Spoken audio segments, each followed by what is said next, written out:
I'm leaving our wiggly coastline behind, continuing my journey into the far north. I'm heading further than coast has been before. Beyond Muckleflugga, the furthest tip of the Shetland Islands, I'm on my way to discover what island life is like far from mainland Britain.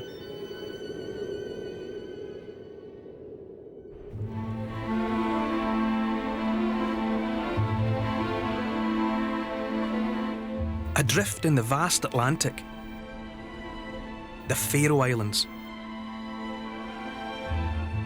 My final landfall. It takes at least 12 hours to get here by boat, so I've taken the express route to the Faroes by plane. What a way to catch my first glimpse of these mystical islands. Oh yeah, look at that, that is the Lord of the Rings. It's Middle-earth. The Faroes are 18 separate islands with nearly 700 miles of coastline, home to fewer than 50,000 people, who are never more than 3 miles from the sea. The landscape's staggeringly beautiful, sheer cliffs, rugged mountains, and stunning sea stacks.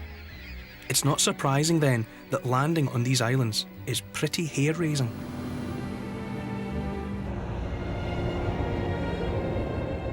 The gateway to the Faroe Islands is this tiny strip of tarmac and an airport many believed could never be built in such wild terrain. We are definitely in the Faroe Islands, and I know that, apart from anything else, because I can't understand the name of the airport building. We may be a long way from home, but we've more connections with these islands than you'd think. This airport was built by the British Army. In 1940, the Germans invaded Denmark and Norway. Britain feared the Germans were aiming to occupy the Faroes to use as a key U-boat base, so decided to get in there first. On April the 11th, 1940, Winston Churchill announced that the Danish territory of Faroe was under British control. He said, "We shall shield the Faroe Islands from all severities of war and establish ourselves there conveniently by sea and air until the moment comes when they will be handed back to Denmark, liberated from the foul thraldom into which they've been plunged by German aggression."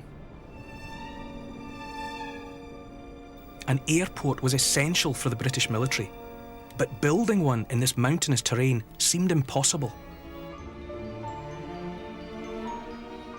After several failed surveys, British Army engineers found a spot flat enough for a runway. Just. The airport is as much a lifeline now as in the Second World War. But that's not all the soldiers left behind. When the British troops arrived on Vagar, they found just a handful of vehicles and almost no roads. By the time they left, they'd built an entire roads network, and they left behind 300 vehicles like this one for the locals. That must have been just about one each. Tally-ho. OK, in 1940, the Faroe Islands had 28,000 inhabitants, but very limited resources. 8,000 British servicemen arriving were bound to make an impact.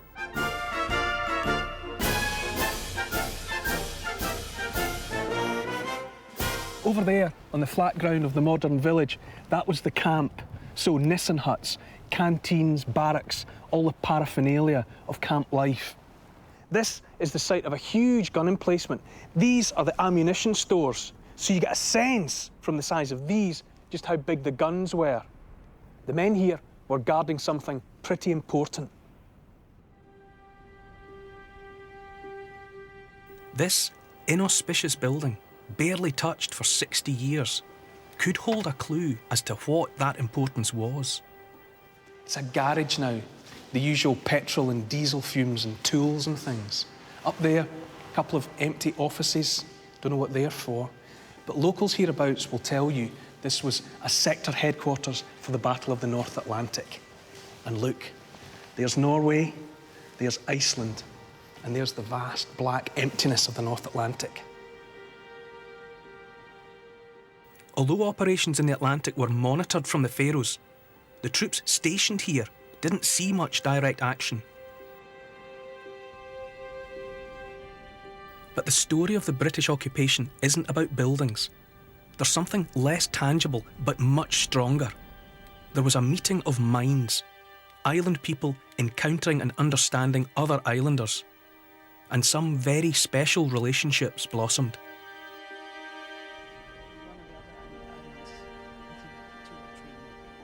At the site of the Old Officers' Mess, I'm meeting local historian Mina Reinert with Ragnhild Thomason, who was only 19 when the troops arrived.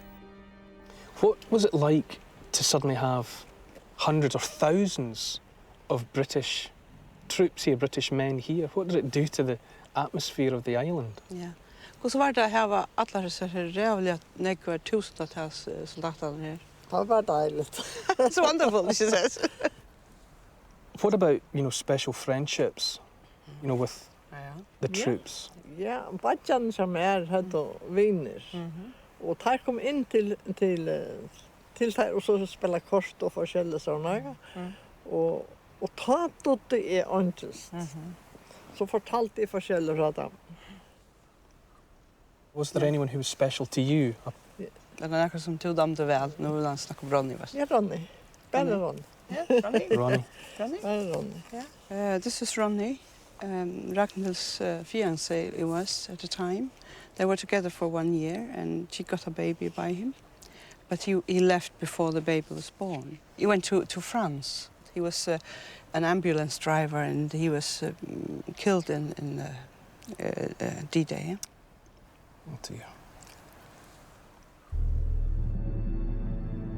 The British and Faroese cemented their relationship in other ways too. The Faroese fishing fleet played a vital role in feeding the British during wartime shortages. In fact, a fifth of all the fish we ate was landed by the Faroese fishing fleet, often at great risk. In March 1942, 21 Faroese fishermen from Vagar were killed by a German U-boat, leaving their children fatherless. The children of the village, of course, they looked upon the British soldiers as kind of father figures.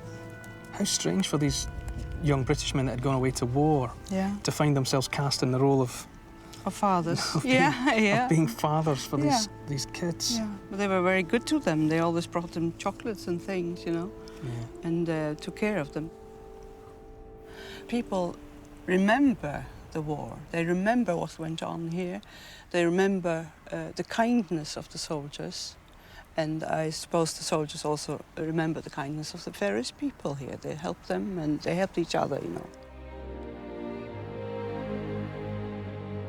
Many of the soldiers were from Scottish regiments, probably with some sympathy for the rigours of island life. Some wholeheartedly embraced the traditional struggle to survive, and that included whaling. Hunts like this, where boats herd whales into the shore, only died out in the Scottish Islands about 100 years ago. On the Faroe Islands, they still hunt whales today. The community wants to preserve the tradition of harvesting the bounty of their seas, despite the objections of the wider world.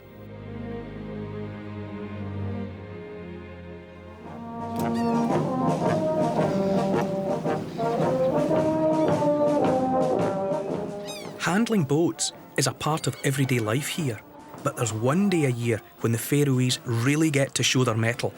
The national holiday, St. Olav's Day, July 29th. The rowing races are the highlight of the festival, with pride and prizes at stake, and the whole town turns out to watch. Well, if they can peer through the sea mist. My name is Runa, and I'm the captain for the girls' rowing team for Torshavn Rowing Club. We always eat together before the race. If we lose or if we win, it's exciting no matter what. If we win this race and the championship, we got 4 trophies. Yeah, we're going out after the race to party. It's a boat for 6 rowers, and it's a traditional Faroese boat. and in the competition it's the smallest. You also have boats for 8 or 10 persons.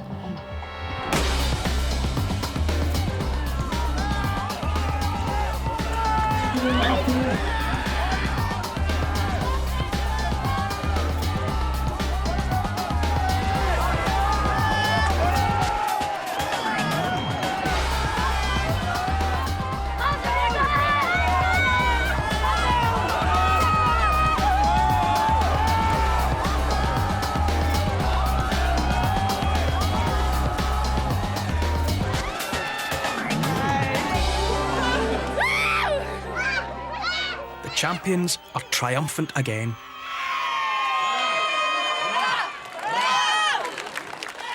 They celebrate their win in a way that's familiar the world over. Youngsters who practice their English watching satellite TV. The Faroes are remote, but not isolated.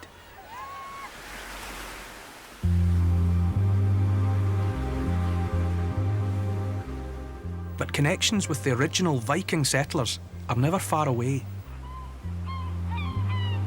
And the seafarers who arrived here in 800 AD struggled to make a home on these barren, unforgiving rocks. Clinging to the coast for food and transport, slowly settlements were established. Something is striking about many of the houses here today. Camouflaged under a layer of turf, these dwellings reveal their age-old origins. And this house has been lived in by the same family for 17 generations. Parts of it date back to the end of the Viking era. Johannes Patterson is the current resident. The thing I notice right away about the outside is the grass roof. Grass on top of the roofs, yeah, grass on top of the houses, which is a very common way of building houses in the Faroes. You have an abundance of grass all around. And when you then put the grass on top, you would have also a very quiet house, fairly well insulated house. And also the weight of the grass, you might say, hold the roof on top during winter storms. Come inside. Okay. Take a look in the kitchen. All right. Yeah, welcome inside. They may have had an abundance of grass, but with no trees on the island, wood was in short supply. The ancient timber in this house had to come hundreds of miles across the sea from Norway. The house itself arrived here in late year 1000 probably, and came as a prefabricated house from Norway. Really? So they were doing flat pack? Yeah, they built it on location. They only had probably the sails to transport, so it was very important to them that they didn't transport more than necessary, but everything necessary in order to have a finished house once they arrived at its destination. Up through this door here, takes us about 900 years back in time. No way. So this has been standing for 1,000 years? Yeah, close to it, yeah. How does it feel knowing that your family have been living here generation after generation since 1557? I mean, talk about a family home. Yeah, definitely is a family home, and most of their lives have been lived in this room. I've always lived here, so it's not something you go around thinking about all the time. But it is, of course, it is special also for us, and yeah, it's a privilege. We feel it's a privilege.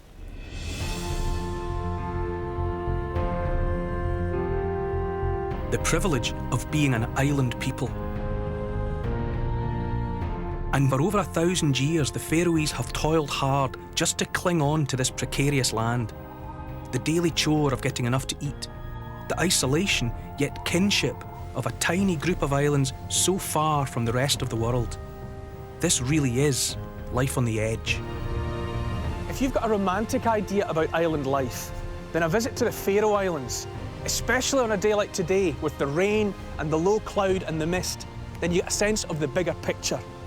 It is starkly beautiful, but it's a struggle as well. There is a good life to be had here, but it's a life made of tough decisions, hard choices. It's about being pragmatic.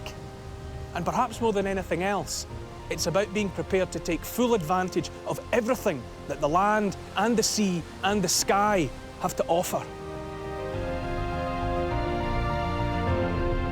Next time, we're going even further. That globe on that little island marks the start of the Arctic Circle. In Norway, there's no getting away from those Vikings. And we discover our surprising connection to the incredible landscape of the fjords. As an amateur geographer, this is one of the most exciting days of my life! Join us for Expedition Norway.